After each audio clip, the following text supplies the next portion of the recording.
Welcome to the Fantasy Footballers Podcast with your hosts, Andy Holloway, Jason Moore, and Mike Wright.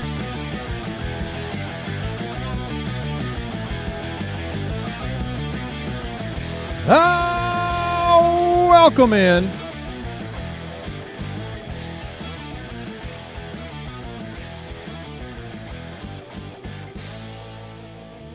Thursday, July 3rd. We are the Fantasy Footballers. Mike Wright, Jason Moore, Andy Holloway. The crew is back together. We are 10 Sundays from football, and we are 10? Yeah. Wait.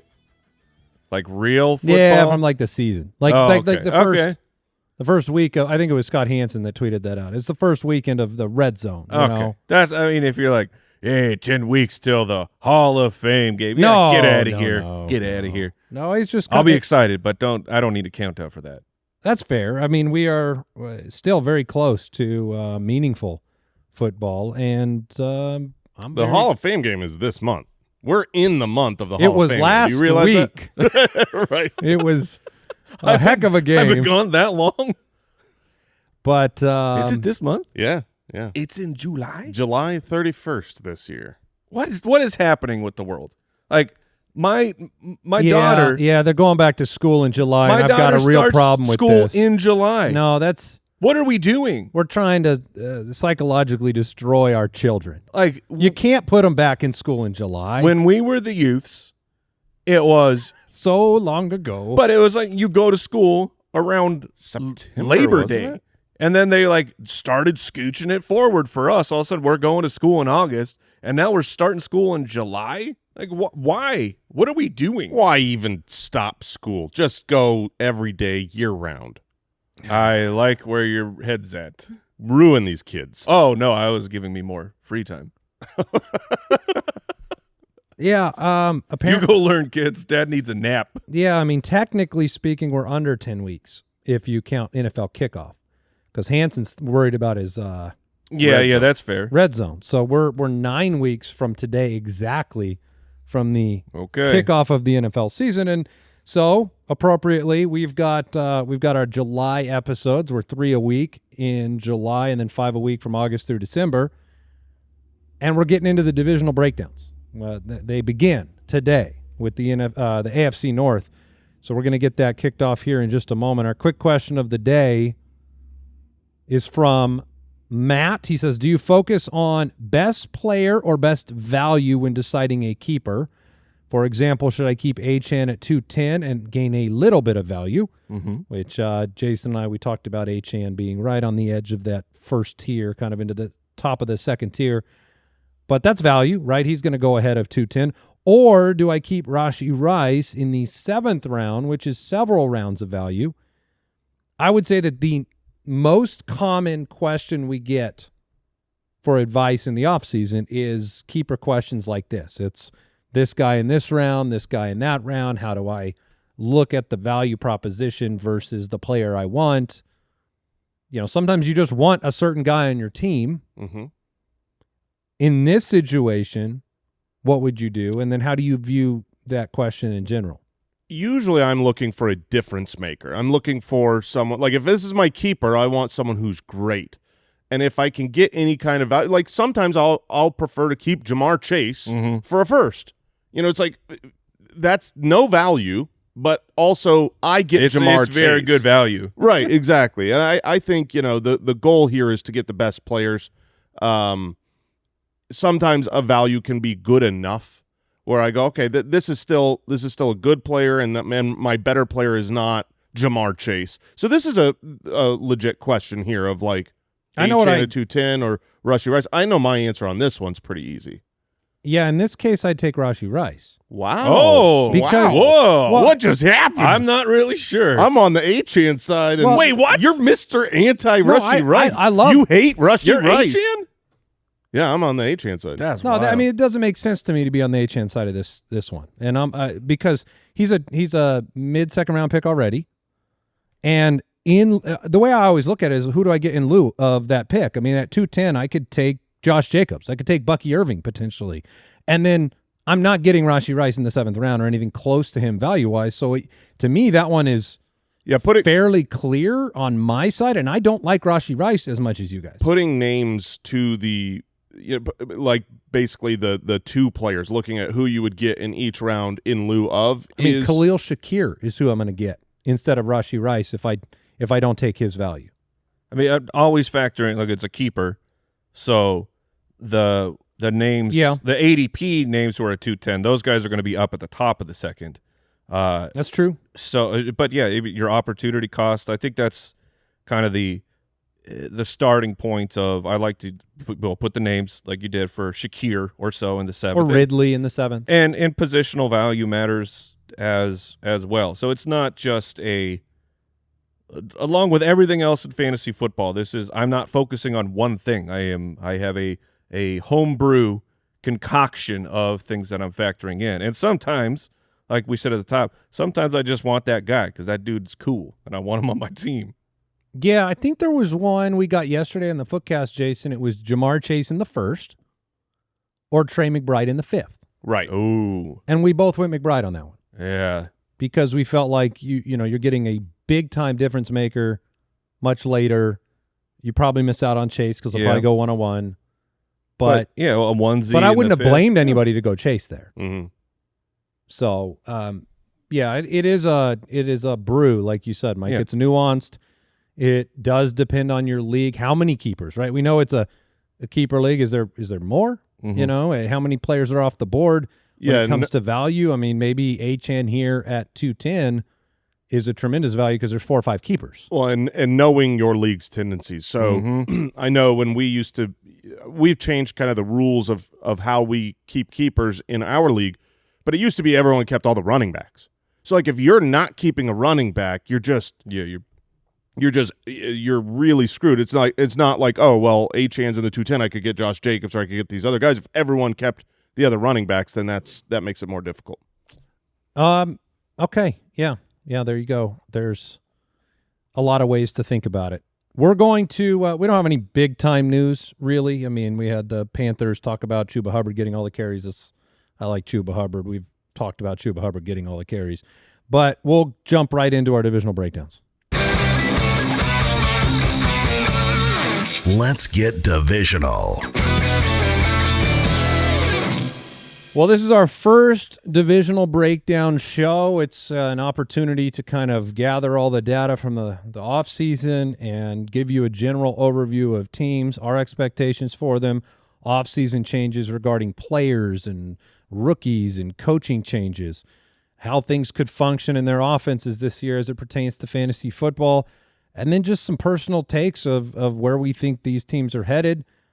So we're starting with the AFC North. Last year, Baltimore won the division at 12-5. Pittsburgh 10-7, but lost their final 4 games. Ravens won their final 4, and then the Bengals were 9-8. They needed help in the final week, if you remember. Mm-hmm. They won their final 5, but didn't get enough help. I believe, wasn't last year the year they lost to New England in week 1? That sounds right. Yeah. And they are such a slow starting team, and you kind of see that bad loss, and then it came to bear in the final week of the season. They didn't make the playoffs, but they won their final 5. And then the Browns, they lost their final 6 games. The final 3 games were started by DTR and Bailey zap under center, and here we are going into. We're trying to win. It's unique. I think, because we'll start with the Ravens, but first divisional breakdown show, first team we talk about is my Super Bowl champion. That's who I think will win the Super Bowl this year.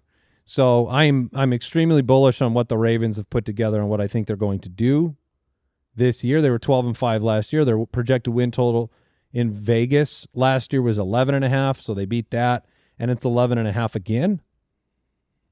Friend of the show, Warren Sharp, has their strength of schedule for 2025 at 21.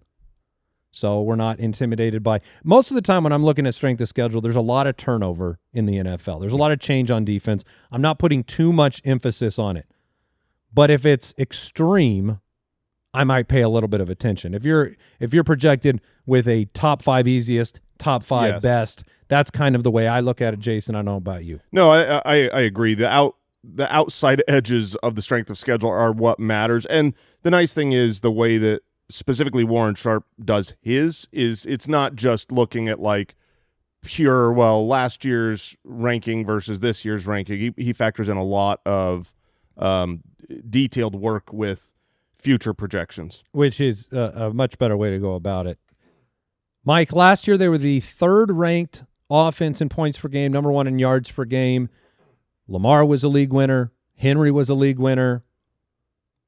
Your initial perspective on Baltimore, I'm sure it's fairly positive, but do you have any initial thoughts? There's not a lot to add there. Like if you project that the Baltimore Ravens are, I mean, like Andy said, a Super Bowl, they're going to win the Super Bowl. I can't imagine anyone out there saying that they aren't one of the favorites for a Super Bowl run. That means they're going to win a bunch of games. That means Derrick Henry will continue to be absolutely incredible. I think the question for me is just it's with Lamar of what do you do with a guy who threw 24 touchdowns 2 years ago and then threw 41 this year and surpassed 4,000 passing yards for the first time in his career. Like, are we anywhere close to 41 passing touchdowns, or do we get all the good running stuff, but then now we're back down to like 31? Because that makes a really, really big difference. If you're going to talk about Detroit in the NFC as a team that should regress offensive efficiency-wise, it's not fair to not talk about Baltimore in the same way, because they're one of only 7 teams in the last decade to average 3.8 or more touchdowns per game. So they were definitely an outlier offense in terms of how effective they were. Number 1 in yards per game, like I said, number 3 in points per game, number 1 in rushing yards per game, a bend, don't break defense. But they bring back basically everybody. Everything. This is what is the most impressive thing to me for the Baltimore Ravens is usually on these shows what we are discussing is what has changed from last year. You know, it's easy to just look at last year and say, well, that's what's going to happen this year. That's not what happens. No, it never does. Because there's so much turnover, offense, defense, special teams, coordinators, head coaches.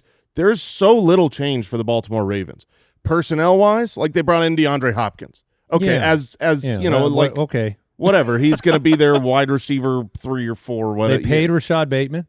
Yeah, he is. I think he's the most fun guy to talk about. They're from the Ravens. To try to find year 3 with Todd Monken. Mm-hmm. I mean, there's their offensive lines ranked the same year to year. Yeah, they gave another contract extension to Derrick Henry even. So it's like you just expect more of the same this year. A Mark Andrews catch away from maybe winning it last year. And right. I do not expect Lamar Jackson to be able to throw for 4,040. But he doesn't need to throw for 4,040 to be the number 1 quarterback again this year. If he were to throw for 3,835, he's probably still the number 1 quarterback. Top 2 questions then. You talked about the regression potential and how it doesn't necessarily he can have some variance and still be an impactful fantasy player. But the number 2 question to me is who's going to be second on this team in targets? Zay Flowers probably going to lead the team in targets. Yeah, he should. But you have some tight ends in the mix, and how do you handle them in the draft? Because Isaiah Likely, younger, more athletic at this point in his career, faster, but Mark Andrews still has an alarm that goes off when he's around the red zone that Lamar Jackson pays attention to. And rumors did not turn into them moving him. He's a Baltimore Raven. So you talk about running it back. How do you approach those guys in the draft? And then Mike, I guess to your point, the Bateman stuff, is he that second target or is it one of the tight ends? The most likely outcome is just sadness. Was that a pun? Oh, okay. No. It's sadness of you don't have a true number 2 target. The tight ends, I feel like this is an area where I'm just okay watching it happen because I don't want to bet on Mark Andrews at this point. The experience was pretty rough. Yeah, I know he caught all those touchdowns, but do you guys realize he had 15 red zone targets that turned into 11 touchdowns. Like that is bonkers, off the chart efficiency. Mark Andrews is a great touchdown scorer historically, but even that is playing above his pay grade. That's his career high, wasn't it, in touchdowns? It was. It was the is it? first time he's been double digits since 2019 where he had 10. Yeah. So, this is a guy who he's had his numbers have declined year after year in terms of effectiveness. But point being, he's still there. He's still going to be a part of that in the game plan. And we all saw what happened in week 1 with Isaiah Likely, and we're like, holy crap, dropped the entire fab because he took over for Mark Andrews. He did not. I know we're getting, puff pieces of the coach saying that Likely should be a Pro Bowler, but I don't know that I want to jump into those waters when there's two potential tight ends. It feels like you're going to be playing roulette of who actually gives you fantasy points. So I'm going to try to find someone on a different team. Yeah, if Andrews was a double-digit pick, if he's in round 10, 11, 12, I'm happy to take that on. Sure. But he's a 7th rounder, and so to me, you're touchdown or unhappy. The target totals were actually very close last year between the two players. I think it was 69 targets to 58 targets.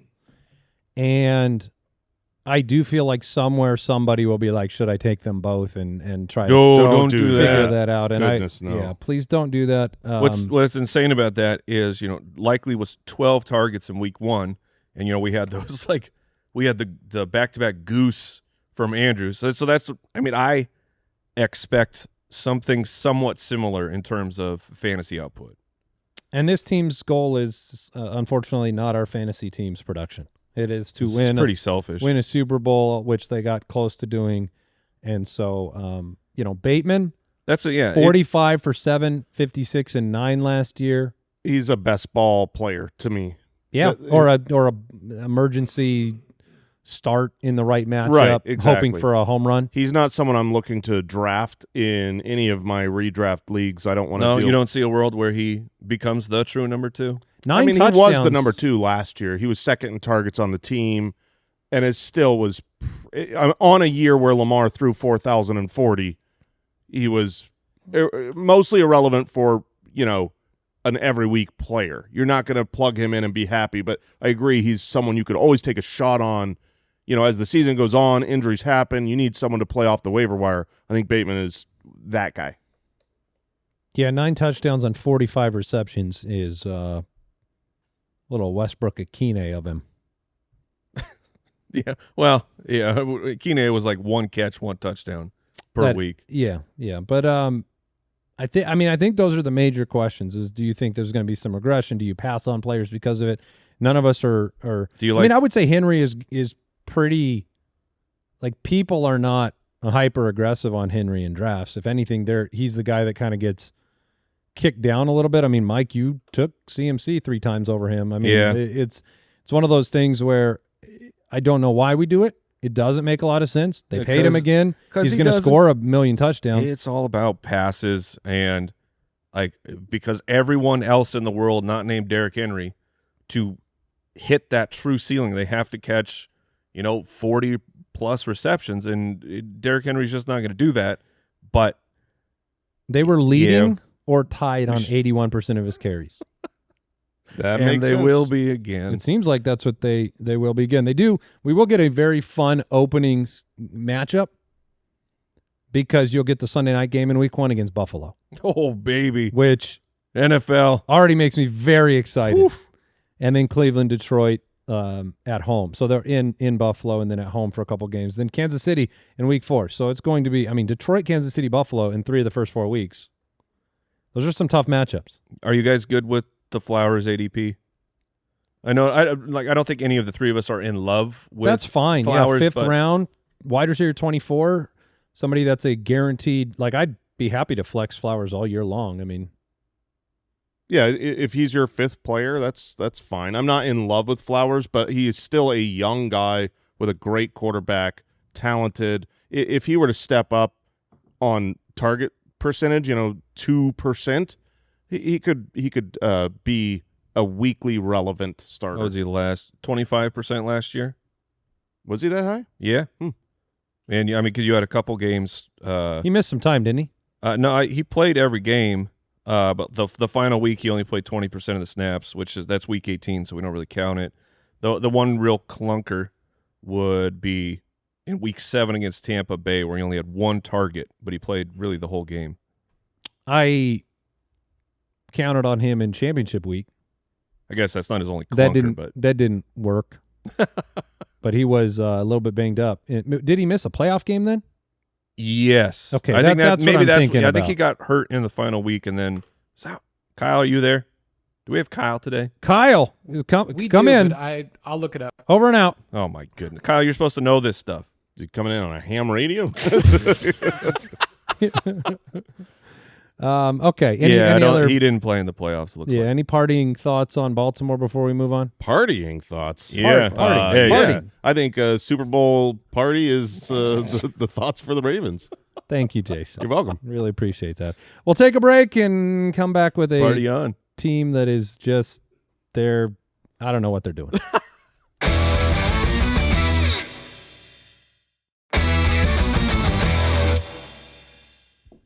All right, I don't know, Jason, if you have partying thoughts on the Pittsburgh Steelers, but they were the number 2 team in the division last year, 10-7. Their projected win total last year was 8.5, but of course they surpassed it because they won 6 of their 10 one-score games, and they ended in a really depressing way for Steelers fans, and they lost their final 4 games, then they lost in the wild card game. The story of Tomlin, and they haven't won a playoff game since 2016. So you're talking about, almost 10 years at this point. The projected win total this year, it's 8.5 again. And the division's tough. They were playing with Russell Wilson. And those final 4 games they lost, do you remember their schedule? It was the Philadelphia Eagles, the Baltimore Ravens, the Kansas City Chiefs, and the Cincinnati Bengals. I mean, it's like that's tough sledding. Obviously, they play in Division 2 of those, but the other 2 were the 2 teams that got to the Super Bowl. So are you excusing that? I am. I'm saying, that's the Miami I don't think Dolphins can't win games against good teams situation. But those aren't just – Miami Dolphins is against above 500 teams just with a winning record. These were – the Eagles and the Chiefs were literally the Super Bowl. Okay. They still didn't end the year well. 5 straight losses. Aaron Rodgers is a better quarterback than Russell Wilson. I would agree. What? I mean, this isn't a pro Aaron Rodgers take. This is an anti-Russell Wilson. No. Hold on. Cut that for sure and post it and make it all like a partying thoughts from Jason. But second of all, commit to the bit, man. So far we've got he completely dismissed their 5-game losing streak and endorsed Aaron Rodgers. So just to be clear, that's where we're at on the Steelers so far. Happening? They were 20th in points per game last year, 23rd in yards per game. So when you look at the bar on offense, it's set very low. 28th in passing percentage. You've got an Arthur Smith issue because, one of the things coming out this week, Aaron Rodgers and Arthur Smith are going to talk about how to balance the offense, the running game versus the passing game. I mean, okay. It's not – I mean, the running game versus the passing game, it's Arthur Smith versus Aaron Rodgers. Like, they're already – in battle, like it's going to go great, guys. Arthur wants to run the ball way more than everyone else in the league, and Aaron Rodgers doesn't. He's not coming back to hand the ball off. He's coming back to chuck it. There's an aspect here, and look, it's hard not to give Mike Tomlin a tremendous amount of credit. He's had 18 seasons, and 18 seasons of over 500. So, if that's your bar, amazing. If it's winning a playoff game, it's been a while. It does feel like some of the moves this offseason. Ramsey, Rodgers, the big changes at wide receiver, DK Metcalf coming in, big contract, Pickens out the door, now Jonnu Smith. It does feel like, okay, it could work. You could be going all in and you could get a good year. You got to avoid injury.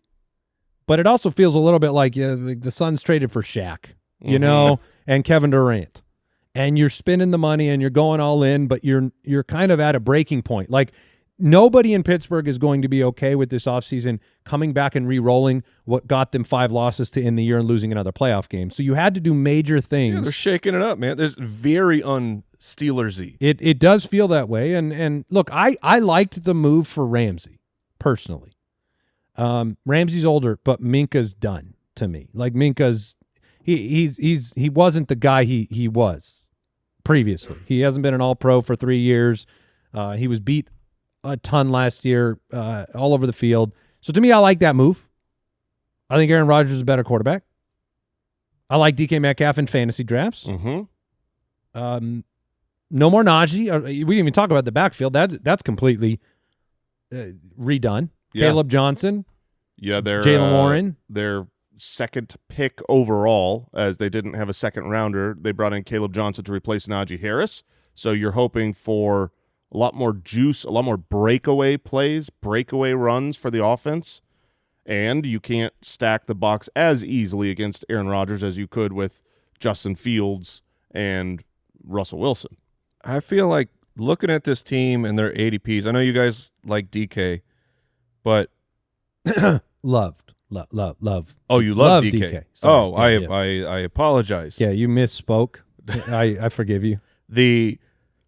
Well, I'm about as the opposite of that as possible. The only guy I really want to draft from this team is Caleb Johnson, and I don't know what his ADP. We're quoting it right now. I assume this is from Sleeper of a late 8th. That won't happen. Right. Like that's when we get to August. Rookies will fly up. And the casuals come back, and the fever is in there. Caleb's going to go up. So where does he land? I think that's my biggest question for the Steelers. On my team. Yeah. That's where he's going to land. Yes, we know. So Jay, loves do we Aaron Rodgers. We got any monologue shows coming up? Loves Caleb Johnson. Well, I need a full refresh on loves Jason's the Caleb. Steelers. But he's really the only guy that I have true interest in. If the other guys have thrown my team, I got backed into it. Yeah, I mean, this is a fantasy show, so yeah, I like DK Metcalf. In the 5th round, I was wide receiver 24, who is the clear number 1 target here for Aaron I Rodgers. feel like he just downgraded from love to DK love. Met- to no, love. it is. Metcalf It is. is. You love DK Metcalf. I like DK Metcalf, and Mike dislikes DK Metcalf. He has disappointed his ADP for like 4 straight years. Yeah. And a move to Pittsburgh with Arthur Smith and Aaron Rodgers does not give me super confidence in. Like I'm fascinated to watch how it happens because DK Metcalf, he could still be a dominant player out there, but this is not Aaron Rodgers is a general who demands that you be exactly where you are supposed to be, exactly when you are supposed to be there, and like Rodgers likes a tactician, and that's not who DK is. DK is just a bully. You can have what you like, but you only get DK because they I don't know. have anybody else to catch the football. It Well, will they got be Jonnu now. I mean, they don't make a trade for Jonnu unless they plan to give him, at least a good 600 yards or so. oh, for sure. yeah. I mean, yeah, we call that yeah. I mean, That was not an endorsement no, of Jonnu, by the way. I realize it. Yeah, and Freiermuth is there, and they'll run 2 tight ends, and we talked about it on Tuesday. But no, I like Metcalf. I'm still unsure of what the work distribution is going to be with Warren and Caleb Johnson. Yeah. That's still an issue. I think you will start the season with Warren as the starter. Give him that he's a better pass protector for sure. They're going to Aaron Rodgers is going to love Jalen Warren, but I do think as the season goes along, Caleb Johnson and his ability to have explosive plays out of the backfield will just be too important for the offense to keep on the side. I'm looking at their schedule. They'll probably start 3-0. Who do they got? Well, they're going to play the Jets. So Okay. Aaron Rodgers. Oh, revenge. So they're going to play the Jets on the road, but that's a very winnable game. Then they're going to play at home against Seattle and Sam Darnold and whatever they've got figuring out in Seattle. And then they're going to go to New England in week 3. So Yeah. Oh, man. A loss to the Jets in week 1 would just be. Oh, my gosh. It would be. Oh, theater. Theater. Like I'm the Steelers. I'm not wishing ill upon you, but yeah, for the sake of the fire. media would lose their minds, and it would be amazing. Out of curiosity, because I get accused for some reason of hating the Steelers, despite endorsing Which is DK Metcalf. strange, yeah. But I just maybe the Deucer's Alley crew can give me, like, after that conversation about the Steelers, did it come across pro or negative? Or I mean, yeah. Did that come across as we were anti-Steelers or pro-Steelers? I'm going to say anti. Okay. I was leading pro.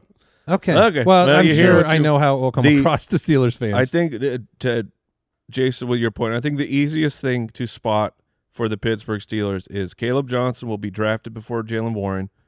Warren will be used more in the first couple of weeks. Everyone's going to lose their minds.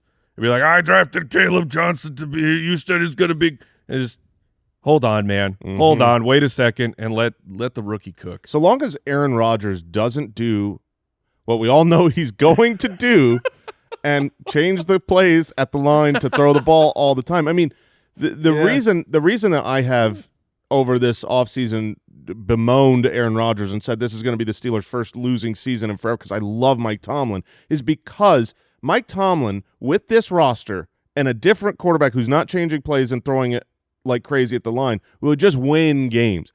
This is adding Ramsey, and I'm sure they will come and sign T.J. Watt. They'll get a deal done there. But if you've got T.J. Watt and Jalen Ramsey, that defense is going to be really, really good. So now if you've got the running game going with Caleb Johnson, with 2 tight ends, you're going to have a bully offensive line, really 3 tight ends with Washington there. Oh, that's amazing. that all works well when you're winning the game. That's what I'm saying. But they don't. I mean, the problem with the Steelers over the last – I mean, it was the problem with Baltimore. The problem with the Steelers the last few years, it's Pickett, it's Russ. It's great when you're winning at the beginning of a game. You can't come back and win a game. That's been the problem. They don't have an explosive enough offense to, like, get back into a game and give Aaron Rodgers the shot. I mean, I love what Rodgers did for Adams and Wilson fantasy-wise last year. That's why I like DK, because he's one guy.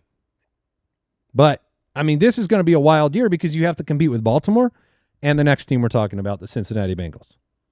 And the Bengals were 9-8 last year. They went on that big run. They started the year 1-4, and all of those games, they were the opposite of the Chiefs. The Chiefs just kept winning games by any means necessary to the point where we rolled our eyes into the back of our head and cursed the fact that they were going to go to another Super Bowl, which they did. The Bengals just kept losing games and finding ways to lose games. 7 of the 8 losses they even had last year were against playoff teams. This was the most bad luck season ever. And maybe bad luck's the wrong phrase, but tough luck. Yeah, that's fair. So where are the Bengals on the? I mean, you're not going to sit here and talk about their defense, Jay. I know that you're not going to talk about their defense. I'm going to very much talk about their but defense. not like the best Steelers. part of their offense is the fact that they're going to have to score 33 points to win a game. And so what's the chance that Burrow has to do exactly what he did last year and go 35 plus touchdowns? I think the chances are very high. The Bengals, I don't know that they have changed their defense enough to make it good. They might have done some stuff to make it not one of the worst in the league, but they are going – and when people play against the Bengals, they know they've got to score a lot of points. They're more aggressive because of Joe Burrow. So the combination of bad defense with this great offense, bringing T. Higgins back, there's also been some nice buzz around Burton, their rookie last year, who was a knucklehead and just missing practices, and now he's like putting in the work this offseason. Chase Brown became a revelation the second half of last year after the Zach Moss injury when they started winning those games. I think they're going to utilize him a lot. The Bengals offense is like this is the team I want the most. Are they and are we even going to have a first-round defensive pick signed or Hendrickson? They probably will sign Hendrickson. Yeah, they'll probably sign both, but trade him. I was going to say, for fantasy purposes, you'd like to see them throw like 7 guys out there. 100%. Yeah. So, look, Burrow, upper echelon of fantasy quarterbacks. And when's the last time we had Burrow actually be really healthy in the offseason? Never. I think it's That's why they start slow in part. been forever. Yeah, right now he's been healthy. He says it's the best he's ever felt. To be fair, training camp hasn't started. I expect him to pull something in camp. You still hate Zach Taylor, Jason? Yes. Yes. I think this team That's would wild, man. I think this team would do much better without Zach Taylor. Oh, I think he's a great coach. I think he's a good enough coach to keep them where they are. 7th in points per game, 9th in yards per game, 2nd in pass percentage. We love that. Yeah. You know, it's going to be really difficult for – it's just difficult for any fantasy wide receiver to repeat at number 1. I mean, Jamar Chase will have as good a chance as anybody, but it might not be him. But he's going to be your best odds, and that's how you draft. That's what rankings are about. Exactly. We don't rank players because we know they're going to finish at that spot. We rank them there because they have the best chances. And it's not – if Jamar Chase if Jamar Chase plays the whole season, like even if he doesn't finish number 1, he's still top 4. I mean, like he will not fall on his face. Like No. he's just too good, and Joe Burrow is just too good. That's why the pick feels good. Yeah, no one's going to be sad with Jamar Chase this year, even if he's not the number 1 wide receiver. And I don't think anybody's going to be sad with T. Higgins. T. Higgins, we've talked about it for years. The issue has always been health. Will he be on the field? If he's on the field, he's great. If you look in 2024 at the numbers between T. Higgins and Jamar Chase, Jamar Chase is like literally the first pick in fantasy football. T. Higgins was right with him on almost every metric. You look at the target percentage, it was 26 to 23%. You look at targets per route run, 25% to 24%. Yards per route run, 2.4 to 2.1. Like first read targets. Yes, Jamar Chase. 2 games played. 34% to 29%. We're getting high T Higgins this year, man. Higgins is he's always been an amazing splits guy. Yes. That's T. Higgins' world. Yes. He just needs to be healthy and on the field. Do you believe that T. Higgins will finish his career never playing a full season? Yes. Really? Yeah. I don't think that. It's rare for people. His rookie year makes you look real dumb. Why did they not play 17 in 2020? No, they didn't, right? When did that change? No, that was kind of a dunk, Mike, but also you said his rookie season. Yeah, that's right. So there's kind of like a reverse dunk. You know what I mean? Like you dunked on the wrong basket. I am speaking literally of just going forward. I don't think. Yeah, it's very unlikely to me just based on the injury history and the way he comes off the. I mean, he played 12. He probably limped through 3 of them. So no, but that's not. I'm not saying T. Higgins. I'm not counterpointing any of your stuff. That's just if he played every week and had the same numbers as Chase, he would be drafted where Chase is drafted, and he never is and never will be because he doesn't and won't. That is the very end of what you said is the only thing that I take umbrage with, where I don't believe that past injuries are indicative of future injuries in most cases. I mean, we have so many examples in the past of injury-prone players that then all of a sudden aren't injury-prone players. He's a good example of an injury-prone player that's always injured. That's what he is. He's an injury-prone player that's always hurt. When you leave, he's never finished a fantasy season in the top 17. Jalen Waddle gave you a wide receiver 7 year as the wide receiver 2. When you leave the draft, only to have right at the end of the draft, they're like, "Oh, T. Higgins injured his hamstring." So it's rough. I think the 303 for T. Higgins is scary. It's a little bit. We did a Too Hot to Handle episode. He didn't come up. It's a little bit on the edge for me. I can see all that, and what makes the 303 difficult is that Chase Brown is also going in the 3rd, and Chase Brown, running back 12 right now, he's one of my favorite picks in all of fantasy football this year.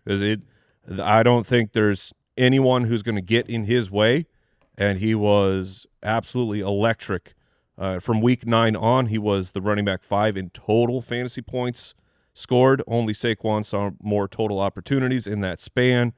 Like Zach Moss, I guess he'll be back, and then it's like P. Ryan, and then they drafted Brooks late. Like there's no one there to challenge Chase. We talked about Chase on the Footcast yesterday. Andy and I did, and with that depth chart, it's so clear that that Chase Brown will be very, very involved. And what he did for Joe Burrow specifically was very important. I mean, when they were winning games down the stretch, a lot of that had to do with Chase Brown and the receiving work that he was doing. If you want to be a top fantasy option, like you said about Derrick Henry, you almost always have to have the receiving work. Well, when the injury to Zach Moss happened in Week 8, the second half of the season, the last 8 games that Chase Brown was basically the full-time starter, he was on pace for 93 targets, and he caught 86% of them for 8 yards of reception. I mean, he was just so valuable to Joe Burrow in that check down game, and I don't see that going away. It's like from week 4 through 17, because he didn't play week 18. From weeks 4 through 17, he has one game under 10 points. And you have multiple smash games in there. I love Chase Brown this year. Just circling back to test my theory here and get your opinions. All right. T. Higgins' current ADP relative to some of these other players, you like Garrett Wilson more or you like T. Higgins more? Higgins. Oh, man. Garrett Wilson was slightly better in consistency last year percentage-wise, but is a couple picks later. You like Higgins, Mike? I think we'd all like him over McLaurin. Yeah. Who's going later? Marvin Harrison Jr. is going later. I'll take Higgins. Evans, Devontae Adams, couple of the older guys, DJ Moore, Rashee Rice. Yeah, it doesn't seem, when I look at high these risk, names, I don't very high reward. Yeah, I don't see a bunch of wide receiver names behind Higgins that I like more than Higgins. So maybe that is going maybe in the right spot, but maybe he's just the right temperature to handle. He is hot and you might burn your hand, or if you're cold, this might feel real nice. It's funny because this is it's a hand warmer. It's like a mug, it's like a warm mug. He's just like Goldilocks in this thing. Look, this is the highest he's ever gone in his career. That's his ADP. Yes, that's worth saying. Like T. Higgins has never gone higher. So when you talk about laying the palm fronds over the hole, the end of the year was very good for T. Higgins. And the contract. I mean, and when you look at one of the questions about Cincinnati too is like, what happens if one of these guys gets hurt, which has happened. Yeah. In fact, it's happened to one of them a lot over the last few years. It's like, is there a third more one than the other? But yeah. I mean, is there a wide receiver in that Tyler Boyd third position that you like a lot? And to me, it's more, look, they gave Mike Gesicki money. So Gesicki is not somebody I target until one of these guys gets hurt. And then I'm looking at him on free agency and saying, I think I might be able to start him with the team that passes at the level that they pass with the defense that they have. To me, Gesicki is the perfect pivot if one of those guys gets hurt. Sure. Yeah, I'm before that. Any other thoughts about the team in terms of, range of outcomes for Burrow or anything else you want to mention? The NFL did its best to try and help the Bengals get off to a strong start with the Cleveland Browns and the Jacksonville Jaguars just trying to say, like, come on. Of course, they did it last year with the Patriots. I was going to say, going into Cleveland, that's setting them up. For the old they went into New England and lost, setting them up to go into Cleveland. But, yeah, we have Cleveland, Jacksonville, Minnesota, and Denver. 3 out of 4 on the road. So you talk about slow start potential. That's a little worrisome, actually. 2-2 maybe? I don't know. It sounds like they got to throw a bunch. It does sound like they got to throw a bunch. We'll take a break, and we'll talk about Mike's favorite team on the planet.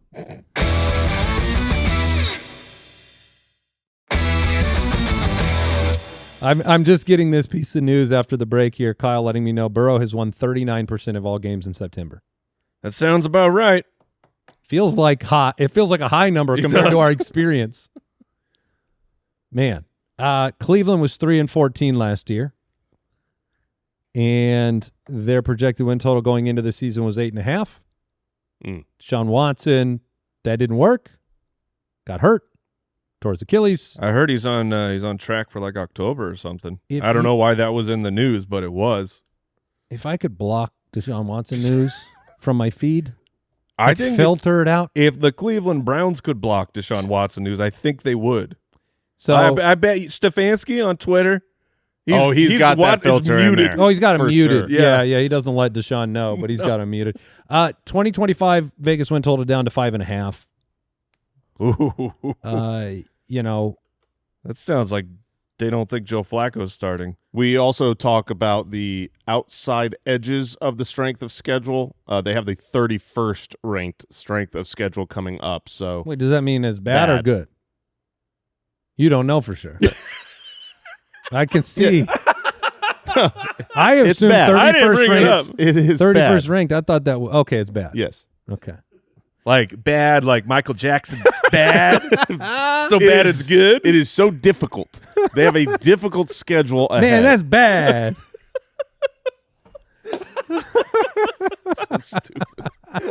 You did freeze. You froze for a second. just you to be made me sure. question yeah, it yeah, for a no. second. Look, I didn't know the answer. I couldn't remember how we put it in. They're favored in one game so far. Against who? Yeah, don't put them on blast. That I need to know. Yeah, Kyle, let us know who they're favored against and what fan base should Is be it their bye week? Who do they embarrassed. play in They are week favored in their bye. 14? They're favored in week 14? Yes. Oh, I'm- yeah, I'm 1.5 point favorites. That's got to be New England or something at home. Who is it? Tennessee at home. Okay, yeah. All Yeah, right. okay. Well, look, here's where we're at. 32nd in points per game last year. So we could go up from there. 28th in yards per game, and yet number 1 in pass percentage. So they passed a ton. Jameis, thank you, Jameis. Oh, It's wild that you get the number 1 in pass percentage and number 32 in points per game. Like that is the Jameis experience in some ways. But Stefanski will give it a go again. They got a new offensive coordinator. Jameis is no longer a part of this team. Neither is stalwart Nick Chubb, who had been there forever. No more Elijah Moore. But Joe Flacco's there, and Kenny Pickett, and Deontay Johnson. Ew. Oh, man. Did you guys read those Deontay Johnson comments? Yes, about him not wanting to go play when it was cold out. Yeah, of like him explaining why he got suspended. Almost like, Did you see Anthony Richardson replied and was like, I hear you. bro, I get it. Are you tired or cold? You should probably take a break. But it was just, it was so hilarious. Of like, this is Deontay Johnson talking about like, no. Here's what happened. I didn't want to play because it was cold. I mean, are you guys with me? Are you with me? what he was trying to explain was that he felt that his body was cold and he was going to be bad if they put him out there. Right, because he was looking out for number 1. Yeah. He's like, I'm going to put bad tape out there if I go out there. That's probably true. Sometimes you just be like, I don't really want to talk about that. Cleveland has a great defense. They should be able to be in games if they could do anything on offense. We don't know who their quarterback is, and it changes I was saying everything. that sentence will be uttered weekly. Yeah, but it changes everything for this team. Like, because of who their different quarterback options are, it's so wildly different. If Joe Flacco is there, he's going to air it out a ton. If Joe Flacco is the starter week 1, Jerry Jeudy, David Njoku, these are good options. If it's Kenny Pickett week 1, yeah, but they're bad options. let me try. Let's reframe this. Let's try an All right. experiment here, Jason, because All right. this has been every time we talk about Cleveland, it's like the quarterback, it matters so much. Mm-hmm. But that might be the trick. That might be the lie. That might be the problem. It's not going to be the same guy all year. So then if we think it matters a lot and it's the guy we like to start the year, and that means we draft the players that we like because of that quarterback, it will not necessarily be that quarterback for very long. Right. So in that case, Trade them. yeah, but that you don't get, if you know that Kenny Pickett's taking over Shedeur Sanders or Dylan Gabriel, you don't get to trade them. I'm saying if you get the first 3 weeks of Joe Flacco and Jerry Jeudy's riding high, Yeah, maybe. You put 'em on the market. Maybe you could do that with Judy. I agree. But maybe, my point being, maybe we want to just avoid and not do the dance. Maybe sometimes fine. you just do that. I am fine avoiding the players on this team, minus Quinshon Judkins. I think he is going to be excellent. He's the Nick Chubb replacement, a very big, athletic, a real super He's a athletic back. Who are you talking about? Judkins. Oh, I love Jason, do you like, let's say they both end up, I don't know, I'll put them both in the 4th or the 5th, whatever. Like Caleb Johnson or Judkins, which direction would you prefer to go? You know, it is funny because you hypothetically said I'll put him in the 4th or the 5th. Yeah. That makes the difference for me. I'm saying I'm putting them both there. No, I know, but I'm saying if they're both in the 4th, I lean Judkins, and if they're both in the 5th, I lean Caleb Johnson. The reason why interesting. is because I think Judkins is the clear week 1 starter. He's going to get the volume, and if I have to draft them in the 4th round, this is a starter on my fantasy roster from week 1. I do think towards the second half of the year, Caleb Johnson has the more explosive, better overall fantasy finish. And so if I can wait and have him be not necessarily one of my 2 running back starters, and he's my 3rd running back drafted. I'd rather have those 2 guys, though, are my number 1 and number 2 currently ranked rookie running backs. I one of the reasons that I don't necessarily get on saying board without Genty, though. Yeah. We delete Genty from the conversation of rookie running backs. Yes. Don't take that clip and run. Oh yeah, good point. We don't count Genty as a rookie. No one does. Not. You're just like he's the top 5 guys. Yeah, that's a good point. Yeah, when we talk about rookie running backs, bypassed him in those discussions so many times because it's a presupposition. Yeah. Thank you for that clarifying statement. I think everybody understands that, but if you don't, now you do. Wow. Okay. Do we like Njoku? I do. I'm so torn on him. But man. again, if you want to just bypass the experience and the exposure to Browns, I don't care. I do like Njoku for where he's going. I think that he's one of the later round targets. He's an 8th. He's like at the 8-9 turn, so he doesn't cost too much. I know, but I mean, he's going right next to Evan Ingram. I would rather have David Njoku. What about? And he's like right next to like Mark Andrews. Yeah, I think I would take Njoku over all of those. I was starting to say that one of the reasons I'm not in the Cedric Tillman as a sleeper category is because Judkins, Judy, and Njoku, I like them all more on a team I don't like, and so at that point I'm getting further down the list of potential week to week success. I mean, he had a good 3-game stretch, and I don't think he's a bad player. I just don't know what he's going to represent for my team on the year, and I don't think the ceiling's very high because of where he falls in the pecking order. And this team being so bad on offense that I think I would try a better upside offense when I'm taking a dart throw. But I know you guys are kind of, or at least Jason's been a bigger fan. I like Cedric Tillman, and my issue with Judy is we saw 4.5 years of Jerry Jeudy, and that it wasn't until Jameis Winston took over and was throwing him the ball 10+ times every single week. And that is part of Cedric Tillman. We haven't seen as much Tillman to know, like, is he truly we've seen so little. Is he truly a starter or like a fantasy starter? It's a confusing situation, but at least Judy had finished in the top 24 at the position on another team with another quarterback. Yeah, that's one of the reasons fair. why actually, and the draft capital and the explosiveness. I mean, you can be on a team with Jameis Winston, but you still have, putting up 100 or 90 catches or whatever is at least. The production was incredible, but man, for Judy had that one year where he was wide receiver 21, but other than that, it was rough, like really, really rough. Yeah, he's 8.2 games his rookie year, 6.6 per game. You're talking about points per game? Yeah, points per game. Next year, the 11, great year.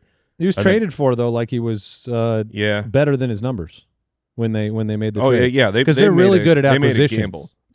Yeah, they make the right calls on acquisitions, and that's why Kenny Pickett. They start the year in Cincinnati, next. Baltimore, Green Bay, Detroit. Oh no. Yeah, okay. That adds to the don't mess with them. That's Flacco starts 4 games and then everyone's just pissed off and we got to bench him. Or vice versa. That's the hope. At this point, I'd hope Pickett starts 4 games because then you can get Flacco for more. How about this? Or Shador starts game 5. How about They're this? 0-4, and I'd bet my life on it. I would not bet on that Cincinnati week 1 matchup. No, Your life is too valuable for betting on the Bengals opening hot. Look, okay, that's fair, but they should be $20. Yeah. So I'm going to amend what I said earlier of you have the first month of great value, and then you put Jerry Jeudy on the trading block. Based on this schedule, you get week 1. Okay, you get that Cincinnati Bengals game. You're going to have awesome. You're going to throw it a ton. You're going to have to keep up. You're going to have to score 30 points. So Judy and out. Judy 1 week out. Put him on the trading block once he has 18 targets. By the way, apparently last year on these shows we predicted the division winners, and Mike predicted the most. He got 5 of 8 division winners correct. Yes. I don't see any statistics around Jason and I's performance. I bet it was for insulating us from the damage. It was just probably almost as good as mine. Yeah. Mike apparently also had the most teams in the correct order. I don't have any proof of this. I mean, this is just what the doc Don't says. worry about it, man. But, Mike, did you put this in the doc? But I will go Don't Baltimore, worry about that. Baltimore, Cincinnati, Pittsburgh, Cleveland. Baltimore, Cincinnati, Pittsburgh. Yeah, I like that. I'd go I with hate that it. too. I that's hate yours? it that I have to Yeah. go the same order. So same order for all of us? Yep. Boring. I know. So I got it out quick. I thought maybe the pressure to change would Is get to there- you guys. I'm not even going to hypothetical Ravens not number one, but it's Yeah, like the Steelers. It's Ravens Could they 1 second? and it's Browns 4, right? Yeah, like yeah, those yes. are done. Yeah. And so then the only really I mean, Cincinnati's in contention for the division. Yeah. You think that? Okay. Yeah, I do, because they've done it, right? I mean, I don't know. They can't do that with that defense. Yeah, I agree. And with how good the Ravens are, I think that the Ravens are kind of locked there. yeah. So to me, it's just, do you think the Bengals are better than the Steelers, or the Steelers are I think better we than went the Bengals? chalk. I think we went Vegas. That's fine. Sometimes they know what they're talking about. All which right. is a lot. Which is all the times and all the monies. All right, we are done. That is the end of today's divisional breakdown episode. A reminder, the Ultimate Draft Kit available right now at ultimatedraftkit.com with the Draft Analyzer. Go check that out. Get ready for your drafts. Make sure you win your drafts. Goodbye. Thank you for listening to another episode of the Fantasy Footballers Podcast. Join our fantasy football community on jointhefoot.com and follow us on Twitter @TheFFBallers.